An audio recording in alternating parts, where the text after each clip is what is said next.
Selamat pagi, saudaraku yang terkasih. Kita boleh jumpa kembali pagi hari ini. Sebelum kita memulai aktivitas kita pada hari ini, mari kita memulainya dengan merenungkan sebagian firman Tuhan. Mari kita berdoa. Bapa di sorga, kami bersyukur kepadamu ya Tuhan, untuk hari yang baru yang Engkau berikan. Berkatilah kami pada hari ini lagi ya Tuhan, dengan kebenaran firman-Mu, supaya kami dapat menjalaninya dalam kekuatan Tuhan untuk menjadi pemenang pada hari ini. Terima kasih banyak Bapa, di dalam nama Tuhan Yesus kami berdoa. Amin. Bapak Ibu Saudara, firman Tuhan bagi kita pada pagi hari ini dari Efesus pasal yang ke-6 ayat 10 sampai dengan ayat 24. Saya akan membacakannya bagi Bapak Ibu Saudara sekalian. Perlengkapan rohani. Akhirnya hendaklah kamu kuat di dalam Tuhan, di dalam kekuatan kuasa-Nya. Kenakanlah seluruh perlengkapan senjata Allah, supaya kamu dapat bertahan melawan tipu muslihat iblis. Karena perjuangan kita bukanlah melawan darah dan daging, tetapi melawan pemerintah-pemerintah, melawan penguasa-penguasa, melawan penghulu-penghulu dunia yang gelap ini, melawan roh-roh jahat di udara. Sebab itu, ambillah seluruh perlengkapan senjata Allah, supaya kamu dapat mengadakan perlawanan pada hari yang jahat itu dan tetap berdiri sesudah kamu menyelesaikan segala sesuatu. Jadi, berdirilah tegap, berikat pinggangkan kebenaran, dan berbaju sirahkan keadilan. Kakimu berkasutkan kerelaan untuk memberitakan Injil damai sejahtera. Dalam segala keadaan pergunakanlah perisai iman, sebab dengan perisai itu kamu akan dapat memadamkan semua panah api dari si jahat. Dan terimalah ketopong keselamatan dan pedang roh, yaitu firman Allah, dalam segala doa dan permohonan. Berdoalah setiap waktu di dalam roh dan berjaga-jagalah di dalam doamu, itu dengan permohonan yang tak putus-putusnya untuk segala orang kudus, juga untuk aku, supaya kepadaku, jika aku membuka mulutku, dikaruniakan perkataan yang benar, agar dengan keberanian aku memberitakan rahasia Injil, yang kuyakini sebagai utusan yang dipenjarakan. Berdoalah supaya dengan keberanian aku menyatakannya, sebagaimana seharusnya aku berbicara. Supaya kamu juga mengetahui keadaan dan hal ihwalku, maka Tikhikus, saudara kita yang kekasih dan pelayan yang setia di dalam Tuhan, akan memberitahukan semuanya kepada kamu. Dengan maksud inilah ia kusuruh kepadamu, yaitu supaya kamu tahu hal ihwal kami, dan supaya ia menghibur hatimu. Damai sejahtera dan kasih dengan iman dari Allah Bapa dan dari Tuhan Yesus Kristus menyertai sekalian saudara. Kasih karunia menyertai semua orang yang mengasihi Tuhan kita Yesus Kristus dengan kasih yang tidak binasa. Sampai sekian jauh pembacaan firman Tuhan bagi kita pada pagi hari ini. Bapak Ibu Saudara yang terkasih, bagian ini merupakan akhir dari surat Paulus kepada jemaat Efesus. Surat ini kita sudah pelajari dalam beberapa minggu ini dan diakhiri pada hari ini tentang peperangan rohani.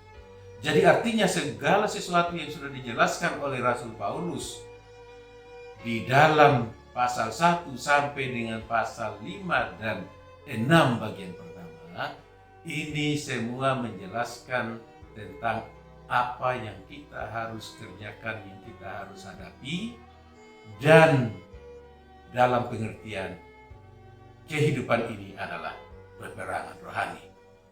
Ya. Dalam bagian ini kita melihat ada beberapa hal yang saya ingin sampaikan kepada kita pada pagi hari ini. Yang pertama, bahwa peperangan rohani itu bukan melawan darah dan daging, ayat yang ke-12. Ya, bukan melawan darah dan daging, tetapi melawan penguasa-penguasa, melawan roh-roh jahat, melawan iblis yang punya siasat ingin menjatuhkan kita. Menjatuhkan kita lewat apa? Lewat semua orang yang ada di sekeliling kita. Ya, lewat kekurangan, kelemahan saudara-saudara kita. Ya, dan tentu ini peperangan ini dimulai dari dalam keluarga terhadap suami atau istri, orang tua atau anak, ya, atasan atau bawahan, atau pembantu rumah tangga. Ya.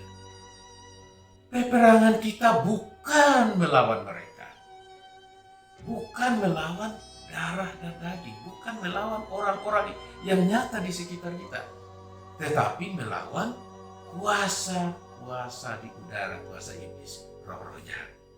Nah, ini yang kita harus sadari. Sehingga kalau ada persoalan dengan istri, ingat bukan kita melawan istri. Persoalan dengan suami, bukan suami yang menjadi lawan kita. Atau terhadap atasan, atau terhadap bawahan, atau terhadap karyawan, atau terhadap pembantu. Kalau mereka melakukan hal-hal yang tidak berkenan kepada kita, ingat kita bukan lawan mereka. Lawan kita ialah iblis yang mau menggoda kita supaya kita berbuat dosa, berbuat jahat terhadap mereka. Ini yang kita harus perhatikan. Bapak Ibu Saudara yang terkasih, ya, kesadaran ini bisa menolong kita untuk kita,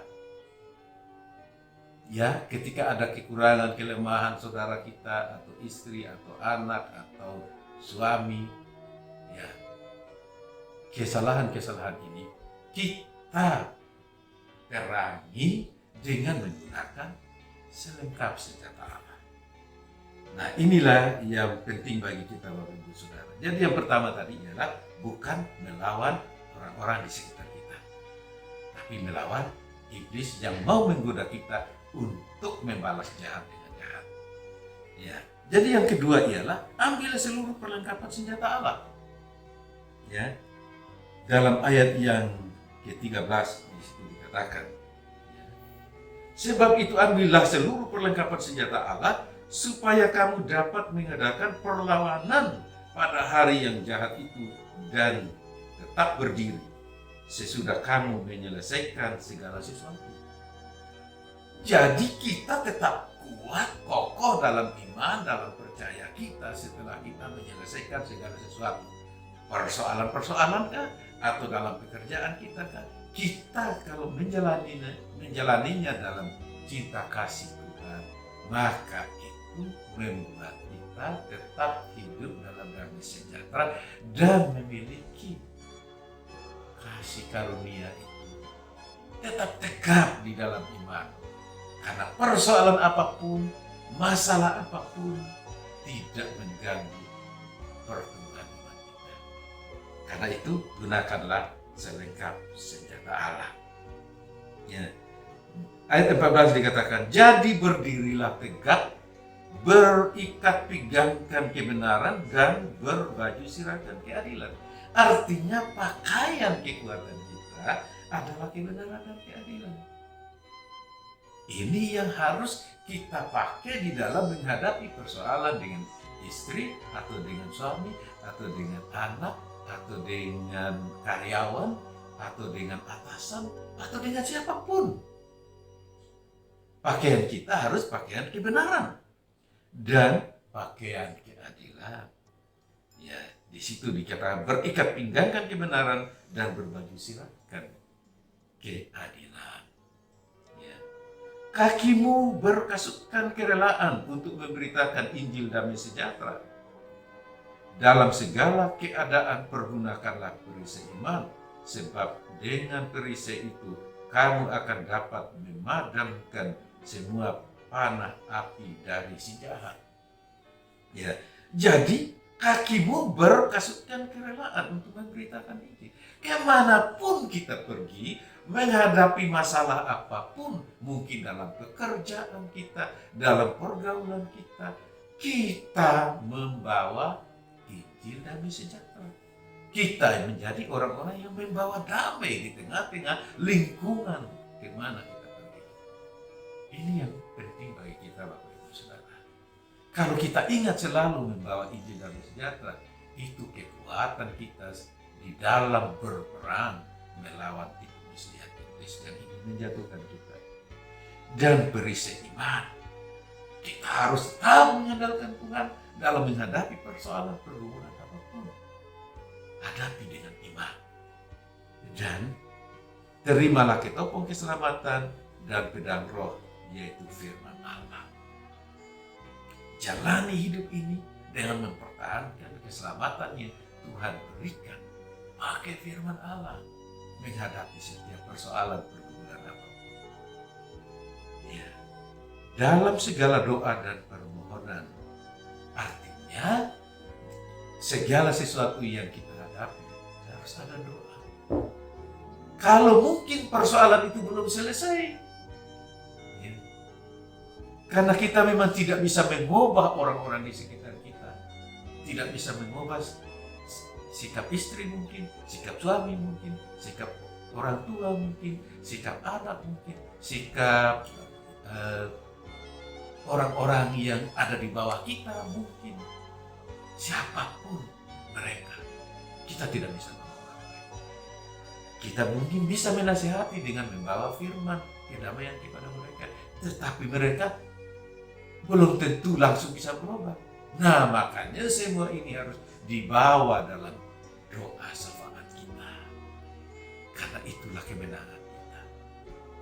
Kalau kita menjalani hidup seperti ini, Tuhan pasti menolong kita. Dan Bapak Ibu Saudara, yang ketiga ialah kita harus berdoa syafaat untuk isi pekerjaan Tuhan. Banyak hamba-hamba Tuhan, anak-anak Tuhan, di dalam menjalankan tugas pelayanan mereka, mereka juga tidak terlepas dari gangguan cobaan dari iblis yang ingin menghancurkan mereka.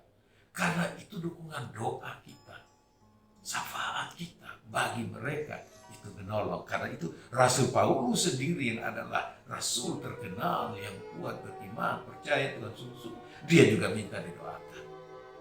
Oleh karena itu, di dalam pelayanan pekerjaan kita hari demi hari, kita jangan lupa juga pekerjaan misi Tuhan.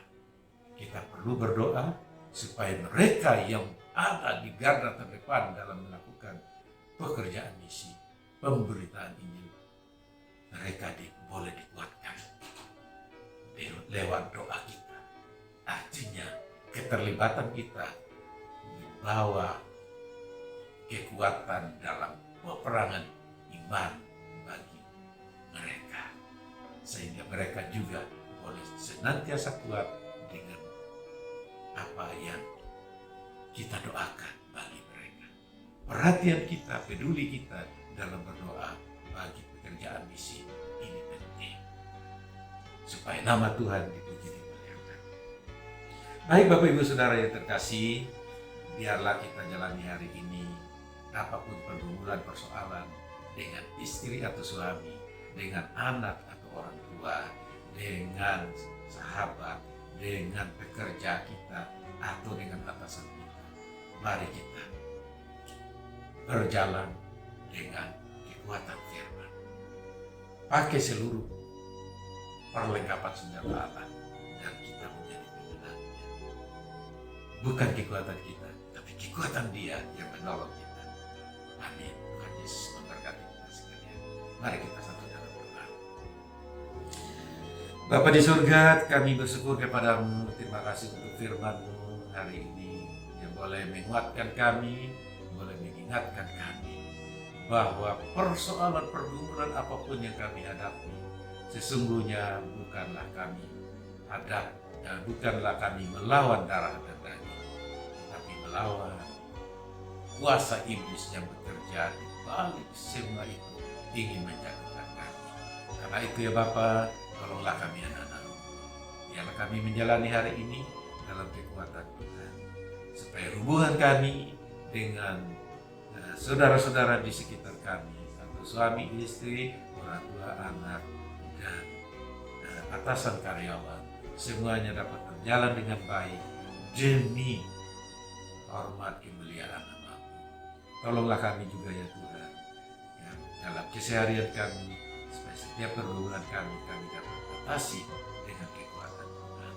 Bapa di sorga, kami juga berdoa bagi bangsa dan negara kami yang saat ini ya Tuhan sedang ingin memasuki new normal, tetapi masih banyak kasus yang terjadi. Tolonglah ya Bapa, supaya bangsa ini dapat beraktivitas kembali di dalam melakukan tugas pekerjaan masing-masing, supaya dapat berkarya dan menghasilkan. Tuhan, tolonglah bangsa kami, dan tolonglah kami semua umat-Mu di gereja ini ya Tuhan, yang mungkin dalam pergumulan dengan pekerjaan, supaya dapat pekerjaan yang baru, atau yang dalam pergumulan dengan usaha yang harus stop, supaya bisa dibuka kembali. Tuhan, mari Engkau tolong kami sekalian. Dan biarlah ya Bapa, Engkau terus juga memberi kekuatan dan kesehatan bagi kami. Bagi mereka yang terpapar dengan virus corona, kami berdoa, Tuhan jamah sembuhkan dan tolong mereka ya Bapa. Bagi mereka yang berada di garis terdepan untuk menolong orang-orang yang sementara terkena virus corona, Tuhan Engkau tolong para medis semuanya, dokter dan perawat. Tuhan Engkau tolong, Engkau berkati mereka ya Tuhan. Beri kekuatan kesehatan kepada mereka. Dan juga bagi pemerintah kami Indonesia, kami berdoa, Tuhan Engkau tolong supaya presiden, wakil presiden dan seluruh menteri mereka dapat melakukan semua tugas tanggung jawab mereka dengan baik demi kemajuan bangsa ini. Dan kami juga tetap berdoa ya Bapa, supaya di tengah pandemi virus corona ini ya Tuhan, biarlah nilai-nilai kebenaran-Mu, nilai-nilai Injil-Mu tetap disiarkan lewat mimbar-mimbar gereja-Mu, sehingga umat-Mu boleh tetap dikuatkan dan dimampukan menjalani hidup, serta orang-orang yang sementara mencari-cari kebenaran, mereka boleh menemukan kebenaran. Terima kasih banyak Bapa. Inilah doa harapan kami kepada-Mu ya Bapa. Berkatilah setiap orang yang berada di ladang misi, supaya mereka juga tetap terpelihara dalam kekuatan Tuhan meski dalam situasi pandemi COVID-19. Terima kasih banyak Bapa. Inilah doa harapan kami kepada-Mu. Berkati kami sekalian pada hari ini, menjalani hari ini dengan kekuatan dalam kemenangan bersama Engkau. Di dalam nama Tuhan Yesus kami berdoa. Amin. Baik, Tuhan Yesus memberkati kita semua.